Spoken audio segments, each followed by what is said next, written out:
Welcome to the podcast, where passion meets purpose and limits are challenged. I'm your host, Eleonora Gendelman. Let's start bending reality.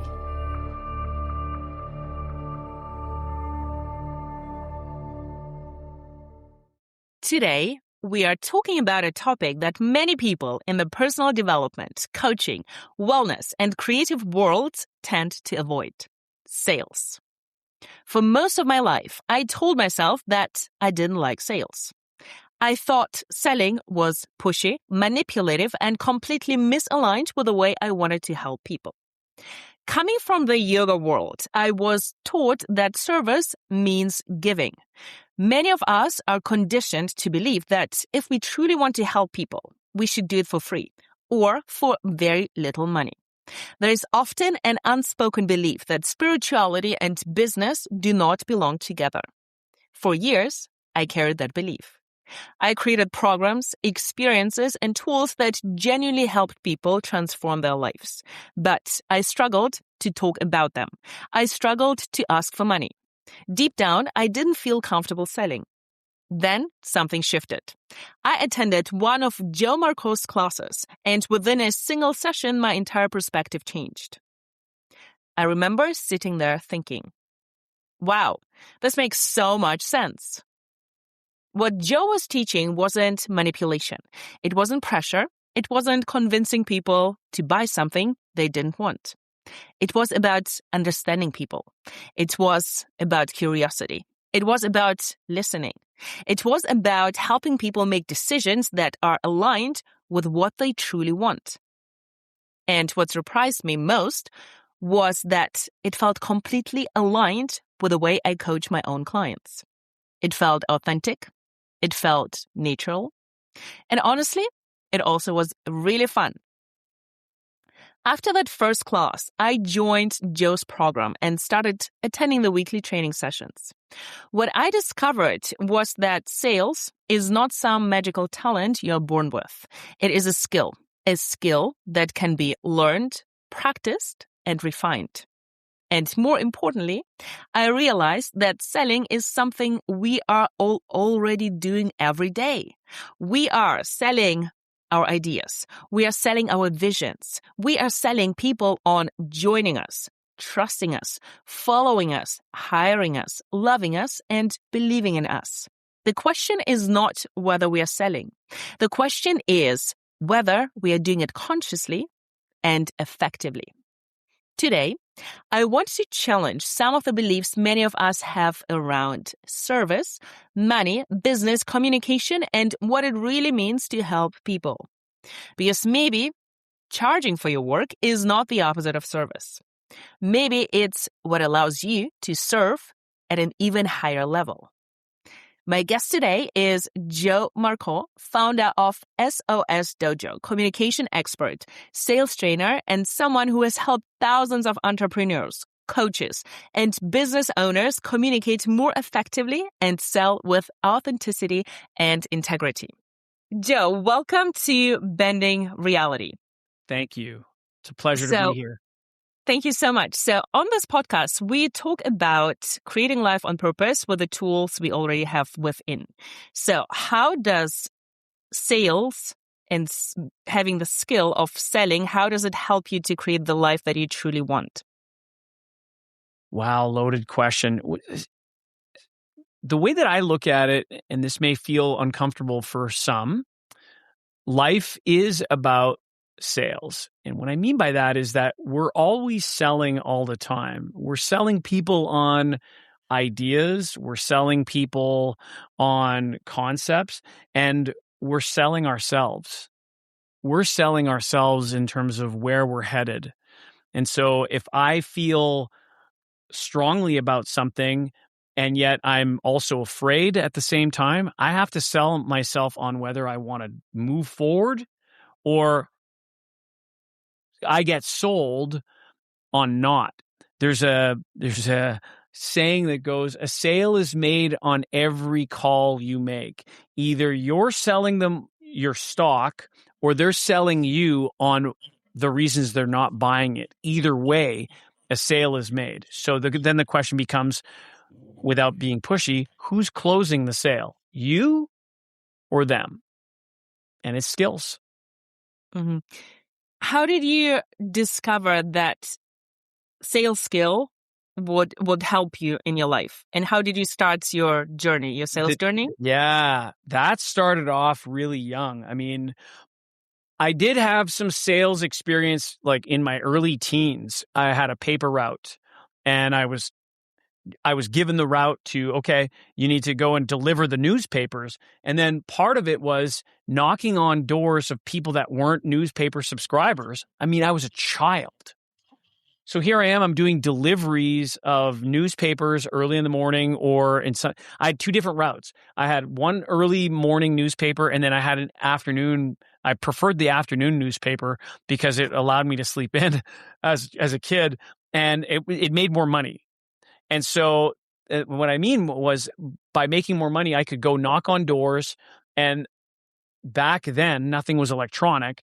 So you would provide people a tab and then they would become a new customer. I'd have to write it down. And then weekly, I would meet the newspaper company manager and I would let them know, okay, I need extra papers to be able to, and these are the addresses. And then they would organize. It was crazy. I would collect money and I would give the money I was 13 and I was learning the skill, but I didn't know what I was doing per se. That nobody gave me a script. It was literally knock on the door and do you want to subscribe to the free press?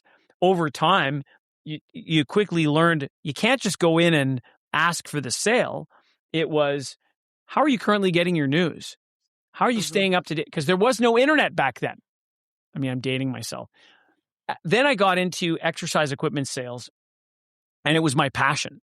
I wasn't passionate about newspapers when I was a kid. It was just a way for me to be able to make money and save up for guitars and things like that. When I got into exercise equipment, I had a passion for it because I knew I was helping people live a better quality of life through the benefits of total health and exercise. And that, Eleonora, that turned around where I needed to learn more on how to sell. And what I learned quickly early on, 18 years old, was sales wasn't just about the skills of what to say. It quickly became, what was I thinking and how was my approach? And I got lucky. I got lucky to be able to learn from some masters early on. And it helped define who I identify as now as a sales coach, sales trainer. Yeah. And a black belt. Yeah. Made a big difference. Love this. Yeah. So you often say now that highest energy wins. Yes. So in my kind of language, I speak about this elevated state where we get into the state and, this is the creative state. And this is also where we kind of like vibrating at the highest level to align and attract. So what does it mean to you, the highest energy wins, and how does it show up? So there's a variety of ways to do this. One is setting yourself up for success in terms of physicality. And you already do this as well in your work. The physical body has an effect in terms of how we feel. How we feel will represent itself in terms of what we're doing in a conversation. So that's critical. Changing your state. After roughly 90 minutes of sitting down, get up, move around at least 5 minutes. Sometimes it's just get away from the computer, go for a micro walk, come back, re-energized, get outside, change the lighting. That's critically important. Getting enough sleep. This is something that you had shared previously with me on my podcast. The amount of sleep that I get it's part of the God's given recipe for rejuvenating our minds and our bodies. Recovery is critical. So I make sure I get plenty of sleep, plenty of water, plenty of time to discipline myself in this process, move my body, and then I surround myself with the people and the conditions that I want to produce. This is something that I learned from Wayne Dyer. I see myself as surrounded by the people and the conditions that I want to produce. If I see myself as surrounded by people that I don't want in my life and all I think about is what I don't want, then I'll keep getting what I don't want. So if I surround myself by, hey, you know what? Right now I want to be able to get 500 people in for free trials of the dojo, I see myself with 500 people surrounding me, all smiling, all happy, all healthy, and all wanting to be there. And the truth is, I might have a somewhat of a plan, but it's a somewhat of a plan to get there. I really don't know. I have a plan, and yet God laughs at all our plans. So that energy is, okay, I'm going to put it into action, and I'm just going to take the steps. And I might fall along the way. That's okay. I'm going to dust myself off, keep going. Oh, I love this. Do you have some kind of rituals, like if you speak in front of people, if you're on stages? We are all humans, so sometimes we wake up and we're like, okay, I'm not very in this elevated state. So how can you get yourself, like, is it visualization? Is it meditation? Move. Okay, yeah, music. I if I'm off, like it's funny. I will literally, and I'm sitting down right now, so I'll stand up. So I'll stand up and I'll walk away and I'll start clapping my hand and I'll go, yeah, let's go. And I will talk to myself out loud, and I don't care who's home. If I know I'm about to do something, or if I'm backstage at an event, I will walk around, I'll high five a whole bunch of people, or I'll look at myself in the mirror and I'll talk to myself. And it's like, okay, we got this. And we got this. I'm not alone. Mm-hmm. There's something in me that's with me, like God-given. God is with me as well. Like there's, if you believe in the trifecta of Father, Son, Holy Spirit, like there's something within us, and then there's, we're all a part of something that is observing itself, in my belief. And therefore, there's a part of me that I can hear, and then I'm a part of something that's watching me go through this in terms of this discovery. It's awesome. And so it's a choice. That's what free will is. It's this choice. So I'm choosing, and I don't care about how embarrassed I could be. There was a time where I really gave a shit in terms of my language, or, oh my gosh, I'm being foolish right now. Listen, if somebody's going to judge me on that, that's their thing. If I can, if there's something that you can you can walk away with that is powerful, you can get everything you want out of life if you could let go of the idea of being embarrassed. Mm-hmm. Imagine not caring. Just, you know what? I'm going to go in because it fills me with joy. It does. It does. Does that mean I feel nervous at times? Sure. Mm-hmm. Absolutely. I feel nervous. Yeah. And that's okay. I'll do it. And then once we get on, for example, the start of this podcast, nerves are gone. Or I get on stage and and nobody will see me get on stage. There's nobody in an audience that's going, oh, I hope he fails. Like, nobody's thinking that. And yet, what are the stories that go on in our minds?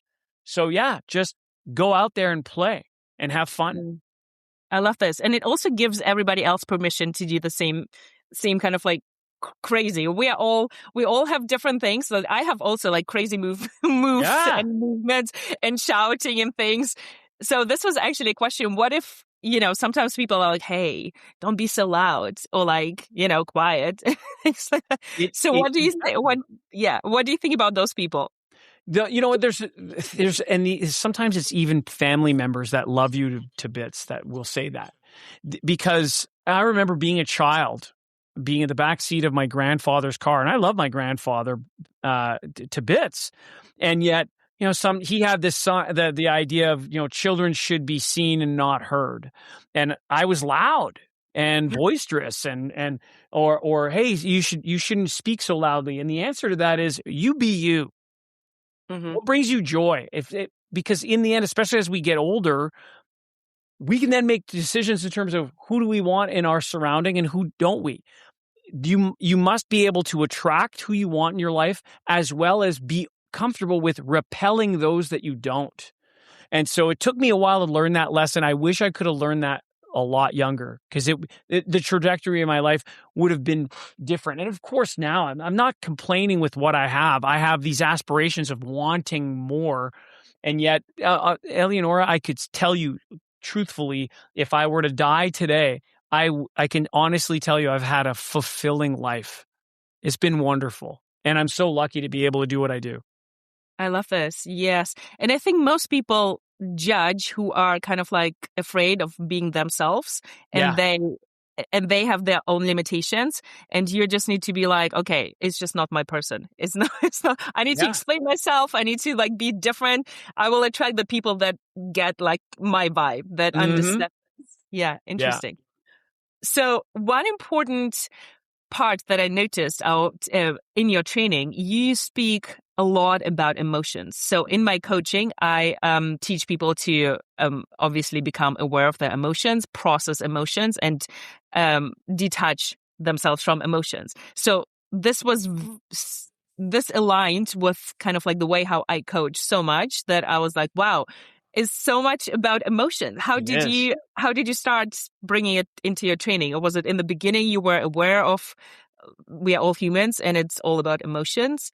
Yeah, the beginning for me, the way that I was, if we're going to go talking specifically about sales, sales is a transfer of energy. And so the energy and having high energy was something that I've always loved. I've always loved having the ability to be able to transfer my energy and share it with people and be boisterous and theatrical and whatnot. What I learned, however, was that telling will only get you so far.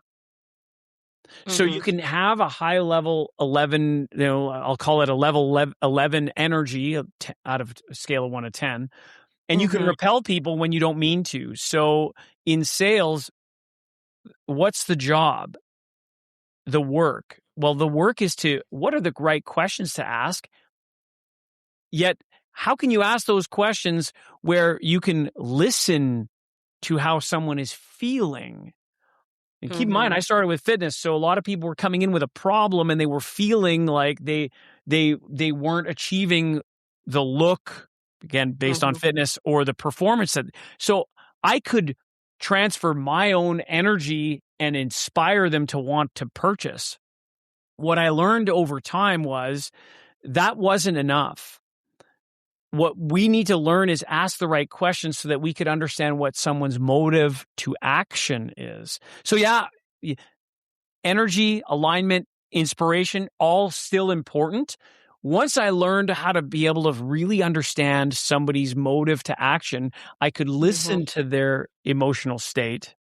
And then based on that, I could help them come to a place where they felt empowered to make a decision. And that's really the key factor. Like in sales, we must come to a place where we accept no as a decision. We also must come to accept that some people will feel resistance. They will therefore provide objections. They will say things like, I want to think about it.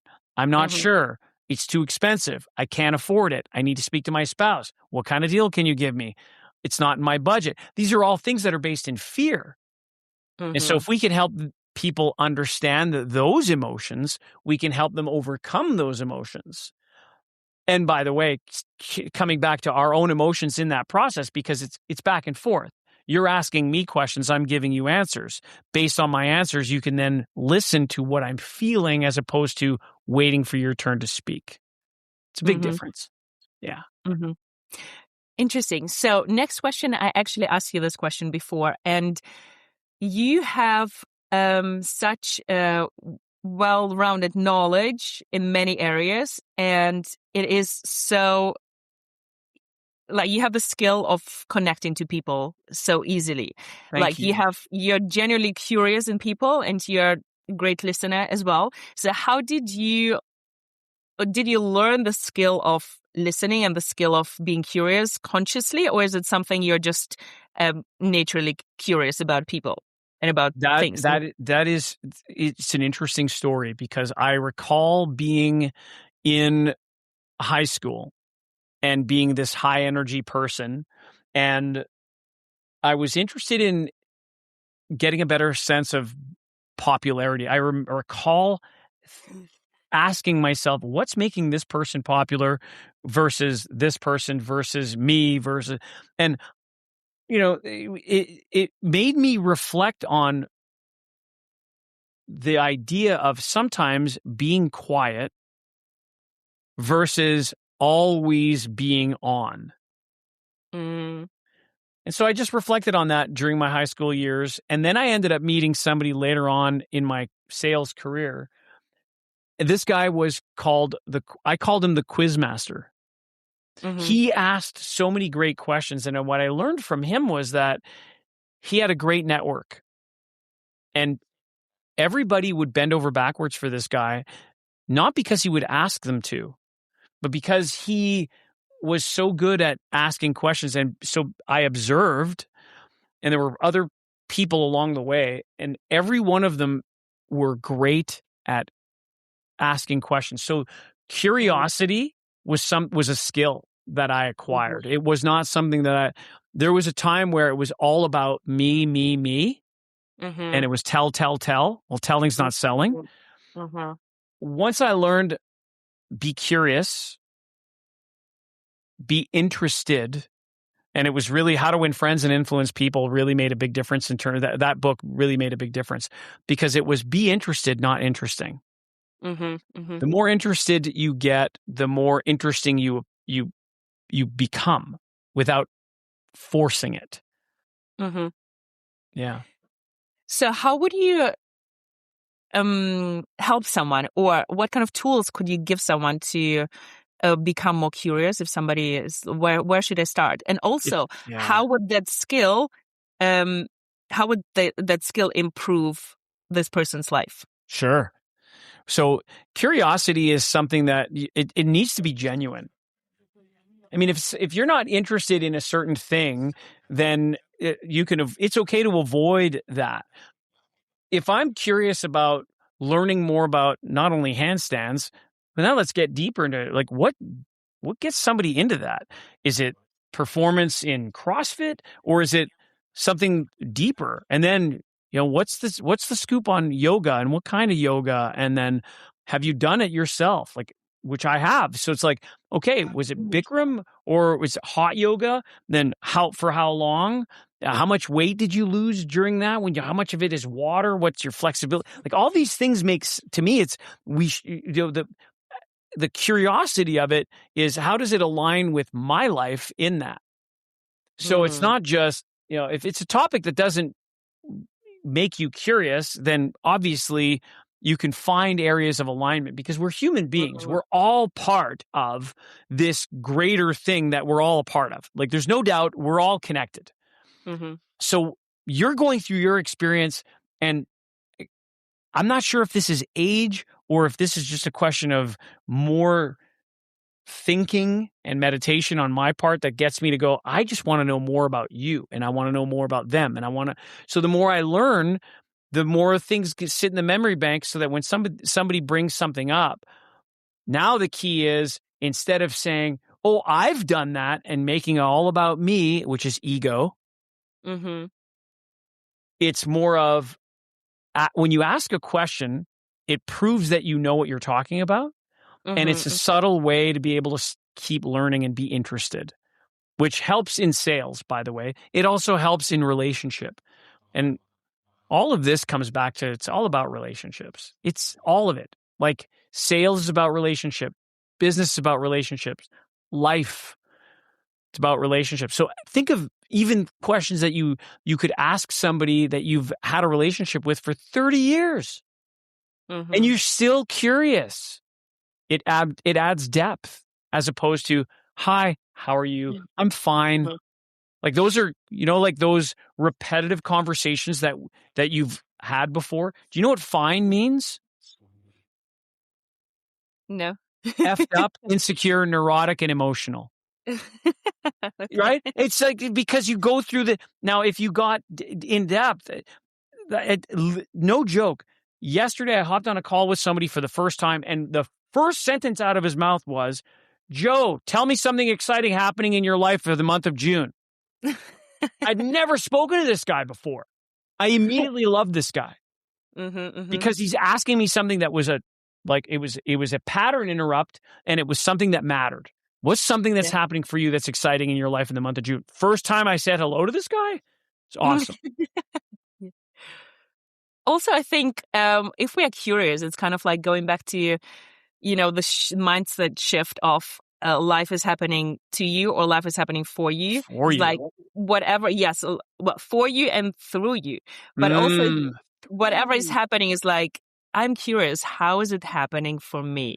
So right. how is this? So like this general like curiosity for general for life, I feel like can definitely shift people's perspectives in a lot of things. And what it also does is it helps remind, for me, I'll own it with an I statement. It helps me own where I'm at right now in my journey. And it's something that, thank you for bringing this up, because what it does now is that I have to become more cognizant, not only when I'm asking other people questions, just to be able to stop and ask myself the same questions, the curiosity about me, because the relationship that I have with myself is the one that's the most important. Yes, I agree. With all of yourselves, the past self, the present self, the future self. Yes. Yeah. The things that I'm doing now affecting my future, the desired outcome that I want, which is, and again, there might be some goals that I have. There's reasons behind them. Right. So it's like, Emotional reasons, back to emotion. big time. Yeah. The pride and or the love, like the reason I want to build up this business. Yes, I want to help other people. Selfishly, I want to do, it's not selfish. I'm doing it for my children and my grandchildren. Like all of this, it's for them. It's not for me. I love that. So can you, now that you mentioned, tell a little bit more about your business and what you want to build, so we know how we can help and and spread the word and show up. Thank you. So I have this company called the SOS Dojo. It's a place where people come online and we practice live on Zoom, where we do live, what we call Live It or live IT. It's interactive training. We do it live because we need to be able to communicate in person. As much as AI is a wonderful tool and you can do a variety of things with it, as human beings, HI is where it's at. And human interaction is what we need to consistently practice. And when people think of sales, they get nervous. They get frustrated. They feel fear.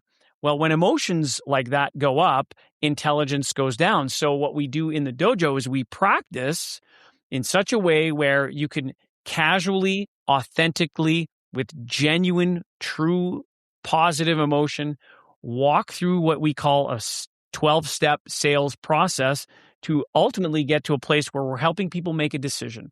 And so that's what we do. The SOS Dojo is a place where we practice live. We have lots of fun. We learn and we consistently hone the skill of sales so that ultimately people can improve, whether it's their business or whether they're working for someone else in their business, to be able to make more sales, because it's the way that the business world works. We need to be able to generate revenue and or income to be able to have a quality of life. And it helps people with their offers. You're doing that yourself. You're helping people with their physical and their spiritual selves with the offer that people are purchasing from you, and you're helping people. So that's what we do. Yeah. Yes, I love it. And I am a part of this program as well, and I'm enjoying it a lot. And we I'm love learning having you there. It's so much fun having you there. I'm learning so much, and the team is amazing, and you really want us to succeed. And the repetitions, it is what it's about. The consistency and the repetitions, it just becomes who you are. And I was actually, yesterday, I was like, is it, I was like, do I, kind of like, will I be at some point still need to will I need to think about what I need to ask this person? Like yesterday I met someone in the gym and I was kind of like in a, not a salesy way, but like interested and excited way to help them make decision. But I was like, oh, is it who I'm becoming in the process actually? Now that like through the repetitions, those sentences feel kind of like more natural to ask or to say. So it is interesting. I'm like, it's not, it becomes part of your identity. You're going through the transformative process of developing what's called unconscious competence. So right now, because you're learning these skills, you're thinking about it and, I need to, eventually it gets to a point where it's just who you are. You become genuine, authentic. You're asking the right questions. You're listening. And then after that, you're able to help someone make a decision. And if the answer is no, you're okay with it. Of course, as you get better with this, what's fun is you get many more yeses.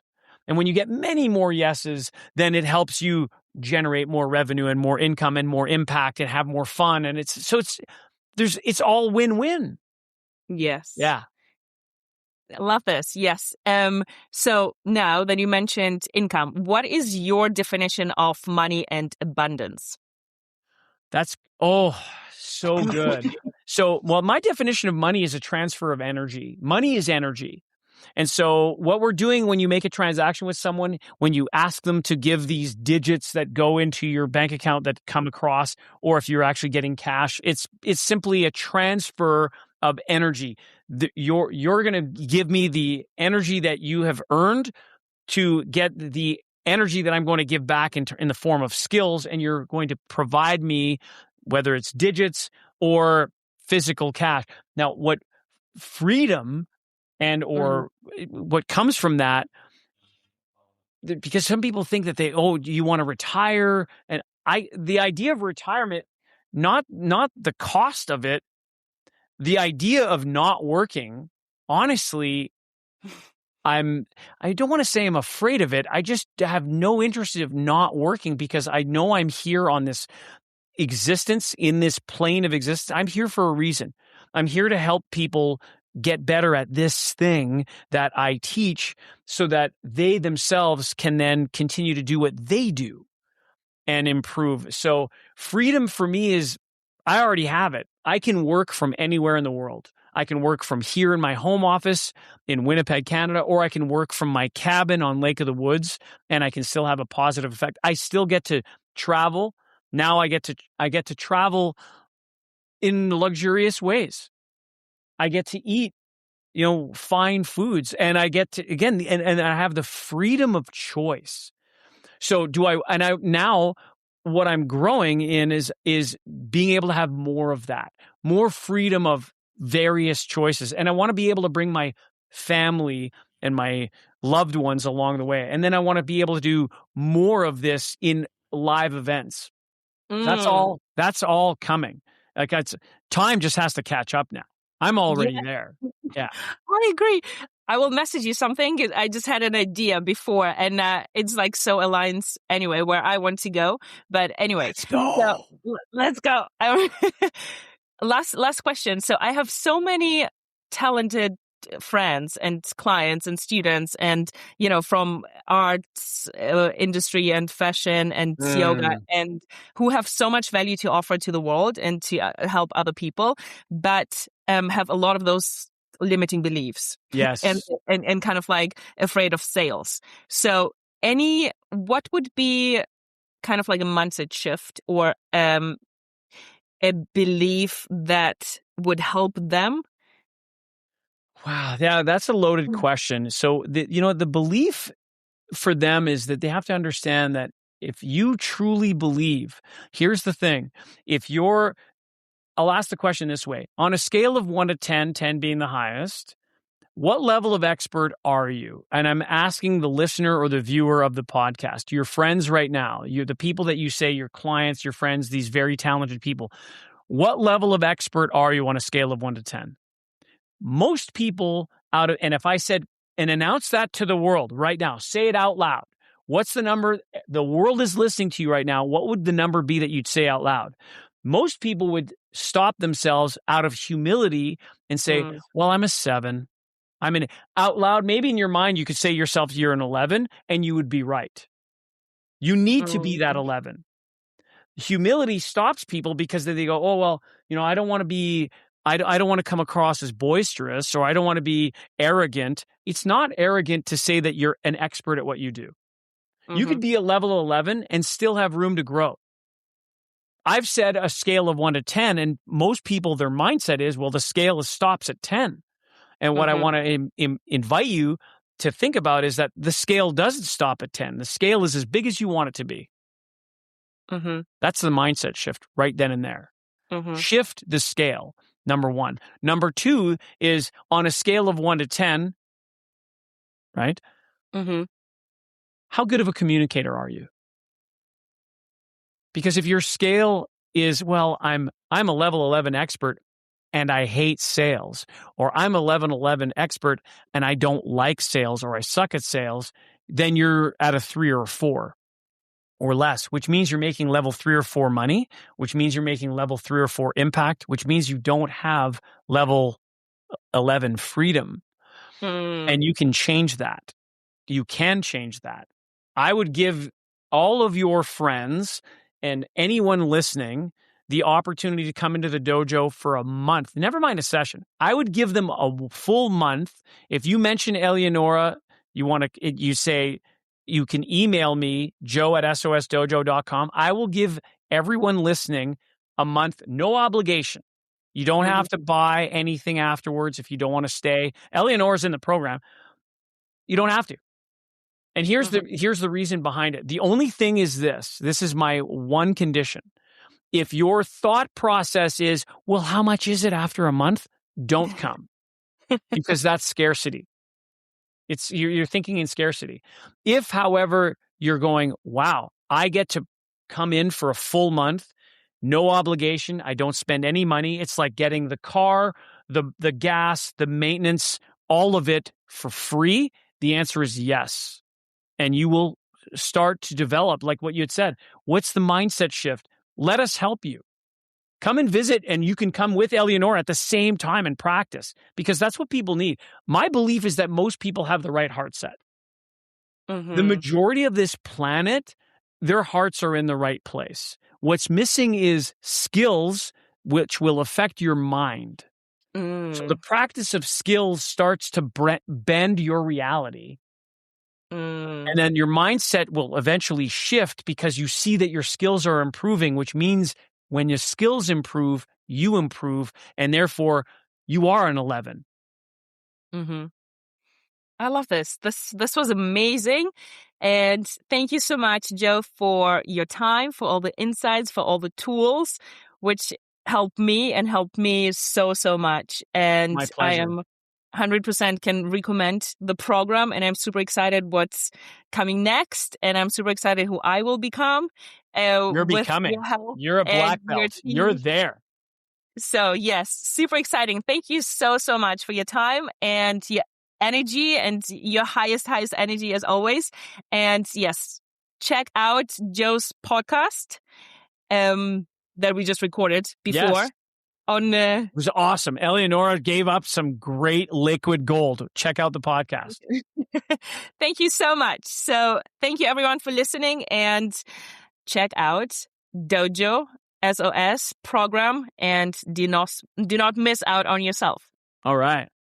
If you found this episode valuable, please rate, review, and share with someone who would benefit as well. Thank you for choosing yourself, doing the work, and creating change. Keep living with purpose.